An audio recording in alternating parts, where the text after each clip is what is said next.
Now that all 4 Doomsday teasers have finally been released, the most interesting thing isn't which hero appeared, which villain showed up, or what exactly happened in the teasers. The most interesting part is this. The Russo brothers themselves are openly saying, pay attention. They're connected, and when the Russos say something like that, it usually means one thing. These are not random shots.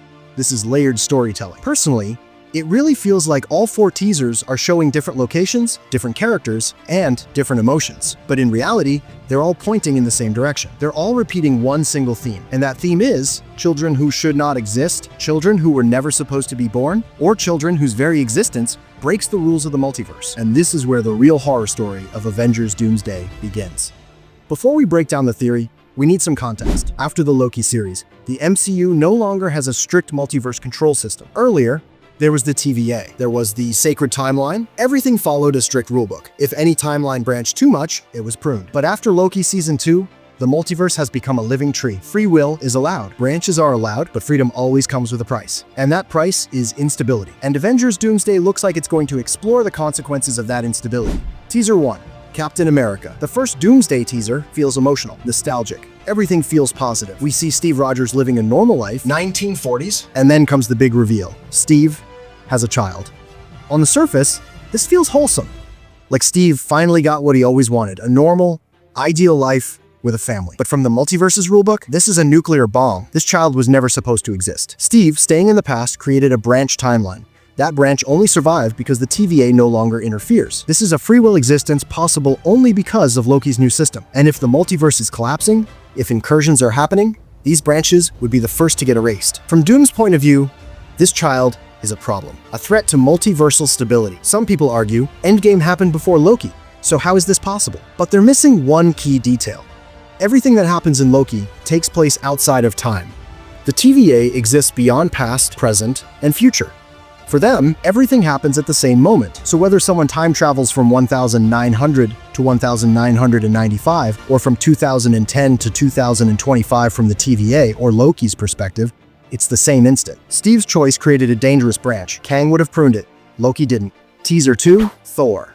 In the second teaser, we see a broken, desperate Thor praying to Odin. This is not the careless Thor from Love and Thunder. This is a father who wants only one thing, to get back to his daughter, love. But there's a disturbing detail most people missed. Thor is holding Stormbreaker. Stormbreaker was passed on to Love. So either Love is no longer with Thor or something terrible has already happened. Love herself is a complicated case. She was resurrected by eternity, the power of the universe itself. If the multiverse is dying, then eternity is weakening. And if eternity is weakening, love is weakening. We already saw Love looking fragile in the teaser. She's a child with God-level power who technically already died and is alive only because of cosmic interference. Another child who should not exist. Another reason for Doom to intervene. Teaser 3, Cyclops. This one hits the hardest, especially that Cyclops moment. The rage we see here isn't battlefield anger. It's not combat rage. It's emotional. It feels like a father's rage. All signs point toward Rachel Summers, the daughter of Cyclops and Jean Grey. She's missing. She's in danger. In the comics, Rachel is connected to the Phoenix Force, a cosmic, universe-level entity. But here's the twist.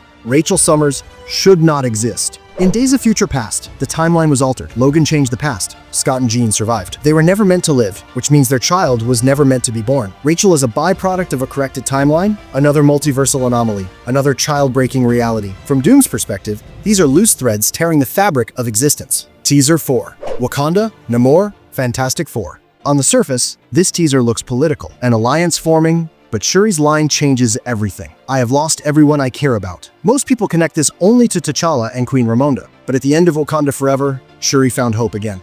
T'Challa Jr.? So if Shuri says she's lost everyone, the implication is clear. Even the child is gone, missing, or in danger. Now, you might say, this child is normal. No time travel, no multiverse. But what if his existence itself was made possible by Loki's free will? If so, Doom would see him as another anomaly, another target.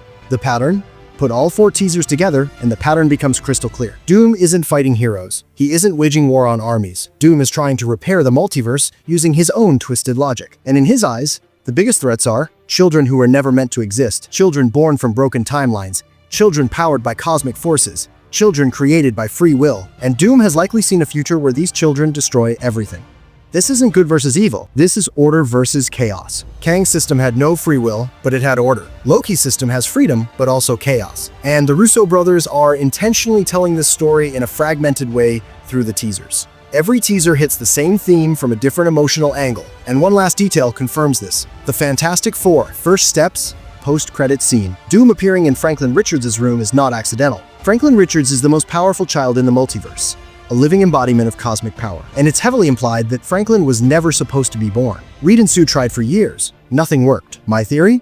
Kang ensured Franklin would never exist. But the moment Loki took over, free will returned, and Franklin Richards was born. Another child who should not exist. So yes, Doom is hunting every being that Kang's rules would have erased, because in Doom's eyes, they're taking time bombs. And the biggest question is, why does Doom care so much? Maybe he's doing all of this for his own child. If you like this theory, make sure to like the video, share it, and if you're new to this timeline, subscribe.